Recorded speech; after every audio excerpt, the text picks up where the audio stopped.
Been a busy show, great show today, great. Busy though, Jeff Lax, Curtis Sliwa, Mike Lawler, Mozzie Pillett, Peter King, Scott Lebedo. This is still Prostate Cancer Awareness Month. And we did a tribute to Bernard last year. Bernie's gone now, it'll be a couple years in November. And we did a tribute, and we had a doctor in studio for like an hour. He was terrific. His name is Shawn Zimberg. He works with Advanced Radiation Centers of New York. They're the biggest and best in this business. He's the medical director of radiation oncology. That's a very big position. Again, Advanced Radio Centers of New York. He did a full hour. He was great. And I was struck by how good-looking and smart you are. And Leslie didn't write that part, just so you know. She thinks that's the case, too, but I said that myself. I'm not stopping you. Yeah, I know. I see. You're smart. And you're back here this year. So this is Prostate Cancer Awareness Month. So with Bernard, for example, he had a PSA of 18. Yeah. That's ridiculous. I've never heard anybody have an 18. And Bernie was a tough guy, you know. He went to the gym. He never thought about it. And then 2 years later, we buried him. So clearly he made some mistakes, and it may have even cost him his life, which is tragic to say, but it's fair to say that. Well, listen, talking about it kind of gives us the ability to help those of us, those men who may not really be thinking about their health. And, the PSA, which is this blood test that you just mentioned, it really should be part of an annual checkup, and it can detect prostate cancer early. A simple blood test, right, that has the potential to change the outcome of somebody's life. That's it. So this is always a new discussion. I was talking to somebody at Maimonides actually last week. And when I was growing up, men went when they were 60. Then I became a teenager. Men went when they were 50. Now I'm hearing doctors tell me, listen, I got patients, they're 35, I think 40. What is the right age to go get checked? So, there's a little bit of a discussion whether it's at the age of 40 or the age of 50, but you're talking about right around then, right? If you have any family members who have had prostate cancer, you should head towards 40 to start getting your annual checkups and getting your PSAs. Otherwise, 50 is, probably reasonable. But again, just to reiterate, it's a blood test, right? So a simple blood test. And that doesn't, just if it's elevated, it doesn't mean it's prostate cancer, right? But it can detect things early. The analogy is women getting mammograms. We all would have our women making sure they're getting their annual mammograms. We know it saves lives. And the PSA as well for prostate cancer equally saves lives. But women go young, whether it's mammograms or pap smears. They're smart. They go young. Exactly. Us tough guys, we die. That sometimes happens. But again, we can stop that. And well, let's talk about that. Because Bernard, years ago, he went for the radiation and he went for the chemotherapy, and it beat the hell out of him. And it usually does to just about everybody. So now, I just did your commercial last week, and I was reading about this BioProtect balloon spacer. Never heard of it. Know nothing about it. But I've spoken to one doctor since. They love me to die. Saw the doctor yesterday, Matt Spiegel, did my neck. Okay. And they say this really is incredible advancement for treatment of prostate cancer. So listen, if somebody has prostate cancer, today we can do things that are amazing. The technology we have, it's constantly getting better. The balloon that you just mentioned, simple idea, recently FDA approved. And we've been doing it, kind of leading the way in this, and really in the country. And the whole thing about radiation is you want to give as much radiation as you can to the cancer and as little as you can to all the normal tissues, right? Collateral damage, right? So this balloon actually goes in, we put it in, it's a 5-minute procedure, and it moves the prostate away from the normal tissue around it that can cause problems. So we can actually hit the cancer with higher doses of radiation in a safer way. And again, if you detect it early and you take care of it, we're saving lives. Wow. That's a big deal. It's pretty cool. Because I know a lot of places, they do a great job. It's like war, the same thing, right? I mean, how many innocents die when BB goes in and sends a rocket to Lebanon? You want to try to limit that. But even the best during radiation, they hit something. This really makes sure you're just hitting that spot. It's like a sniper bullet, right? But you want to be able to line it up. You want to be able to have a good scope on that rifle. Right. And then you want to move everybody away if you can and all that normal tissue. So that's what we can do with this balloon, and that's what we do with the radiation technology we have. Nicely done. That was very good. Thank you. Right there with the whole war talk.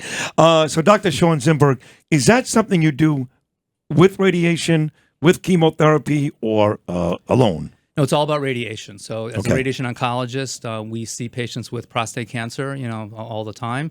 And depending on the situation, we, decide do they need how many treatments do they need? How are we going to target it?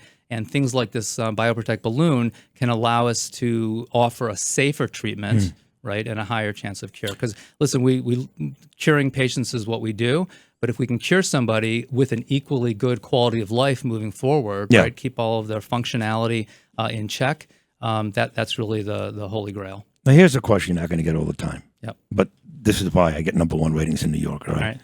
It's not the same old cancer talk. So I've been told by a lot of people that one of the best ways to make sure you don't get prostate cancer is to have lots of sex. Every time a man ejaculates, he's lessening his chances. So I say to my wife, I go, you want me to die, do you? I mean, but on a serious note, is that true? Well, hopefully your wife's not listening when I when I give you the So don't say anything stupid. Yeah. Actually, there's not that evidence really isn't that clear. Sorry to burst everyone's bubble. I probably became the least balloon, popular. keeping with your balloon. There you go. Exactly. That's not really true, huh? But listen, it's all about prostate health, and as men get older, the prostate enlarges. Men can have urinary issues and things like that. So see a urologist. We've got an amazing group of urologists under our practices umbrella, Advanced Urology Centers of New York. And whether it's, typically it's just benign hypertrophy, prostate gets enlarged, but this is what the urologists do. They take your PSA, and your primary care physician should be taking your PSA as well. But again, bringing it back to prostate cancer, we can save lives by early detection, and the technologies we have today are amazing. I guess maybe it's different for people of different height, weight. I don't know. I'm ignorant when it comes to this. That's why you're great. Seriously, you are great. What is a PSA number that should be the case for a guy? My age, I'll be 58 in April.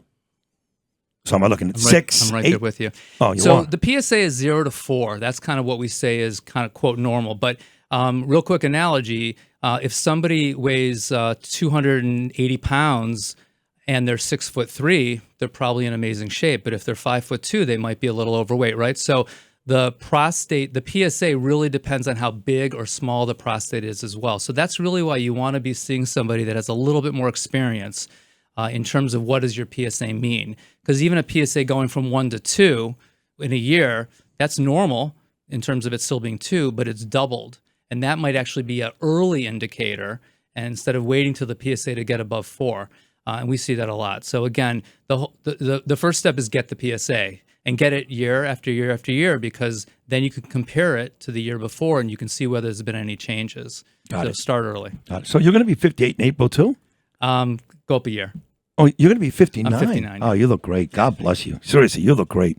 I want to go to a doctor that looks good, I don't want to go to a hairstylist that's bald. That doesn't work for me. Or a diet doctor who's fat. I want a guy like you. So you guys are the best in the business. You really are. Advanced Radiation Centers of New York. And you've got a ton of locations all over Manhattan. How many? Where are they? We do. We have eight facilities actually all over the metropolitan area in Nassau County, Suffolk County, the Bronx, Westchester, Rockland County. And we're at advancedradiationcenters.com, so people can get a hold of us and make a consult, and we're happy to see them. Where are you usually? I'm usually in Long Island, Lake Success. No kidding. Yeah. That's a great area. Yeah, I love it. So you don't come into the city every day? I live in the city. Oh, you do? Yeah, so I do a little reverse commute. How do you feel about this week with the UN? Look outside, man. It's a mess. It's a mess. It's a mess. It's a mess. But I hear it's fun. The restaurants, it's parties. I wouldn't go out. I never. When I lived in the city for 6 years, this week I stayed home like it was the purge. You don't want to be driving a car this week. That's for sure. Yeah. Well, it's great to see you. Pleasure. And once again, folks, to see you, as well. you too. AdvancedRadiationCenters.com, right? That's it. That's the website. Get your PSA every year. And if, God forbid, you need help, there's only one place to go. There's only one. Advanced Radiation Centers of New York. Great to see you. You too, man. The handsome Shawn Zimberg right there. He's a great doctor. He really is. And he's got great bedside manner. You hang out with the guy and talk. Worry about the prostate later. Hey, Lou Rufino, you did a great job today. You're a Hall of Famer. I love you. Great job, Justin Ellick. Noam Layton, you too. As my driver, Gene, would say, God willing, we'll all be back with a 6 a.m. Thursday show tomorrow morning. Until then, from all of us on Sitting Friends in the Morning to all of you, peace!